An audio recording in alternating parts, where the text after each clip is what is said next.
Hello. അപ്പോൾ കുറേ നാൾക്ക് ശേഷം നമ്മൾ സിംബയെ ഗ്രൂം ചെയ്യാൻ തീരുമാനിച്ചു. അപ്പോൾ നമ്മൾ എപ്പോഴും വിളിക്കുന്ന പോലെ DVM പെറ്റ് ഗ്രൂമിംഗുകാരെ തന്നെയാണ് വിളിച്ചത്.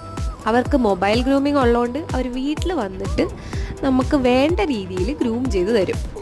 സിംബയ്ക്ക് എന്താണെന്ന് അറിഞ്ഞൂടാ, അവൻ്റെ കൂടെ പോകുന്നത് ഭയങ്കര സങ്കടമാണ്. അപ്പോൾ ഈ വരുന്ന ആളെ കാണുമ്പോൾ തന്നെ അവനകത്ത് കയറും പേടിച്ചിട്ട്. അപ്പം അതുകൊണ്ട് അവനെ ഇങ്ങനെ വലിച്ചെടുത്തുകൊണ്ടൊക്കെ വരുന്നത് കാണുന്നത്. ഇനി ഇവരുടെ ഗ്രൂമിങ്ങിനെ പറ്റി പറഞ്ഞാൽ അടിപൊളിയാണ് ഗൈസ്, എല്ലാവരും ട്രൈ ചെയ്യണം. കൊല്ലമൊക്കെ ഉള്ളവരാണെങ്കിൽ മസ്റ്റായിട്ടും വിളിക്കേണ്ടതാണ്. കാരണം ഇവർക്ക് മൊബൈൽ ഗ്രൂമിംഗ് ഉണ്ട്, ഞാൻ നേരത്തെ പറഞ്ഞതുപോലെ. അവർ വീട്ടിൽ വന്നിട്ട് നമുക്ക് ചെയ്തു തരും. ഇപ്പോൾ ലാർജ് ബ്രീഡൊക്കെ ഉള്ളവരാണെങ്കിൽ അവർക്ക് ഇങ്ങനെ കൊണ്ടുപോകാൻ ബുദ്ധിമുട്ടായിരിക്കും, അല്ലെങ്കിൽ നമുക്ക് അതിനുള്ള വണ്ടി വേണം. ഞങ്ങൾക്കതില്ലാത്തതുകൊണ്ടും ബുദ്ധിമുട്ടായതുകൊണ്ടും ഞങ്ങൾ ഇവരെ വീട്ടിലേക്ക് വിളിക്കാറാണ് പതിവ്. ഇങ്ങനെ സിംബ അടങ്ങിയിരിക്കുന്നതും കിടക്കുന്നതും ഒന്നും ഞാൻ കണ്ടിട്ടേ ഇല്ല. ഇതിൻ്റെ ഫുൾ വീഡിയോ ഞാൻ വ്ലോഗിൽ അപ്ലോഡ് ചെയ്യാം. ടാറ്റാ.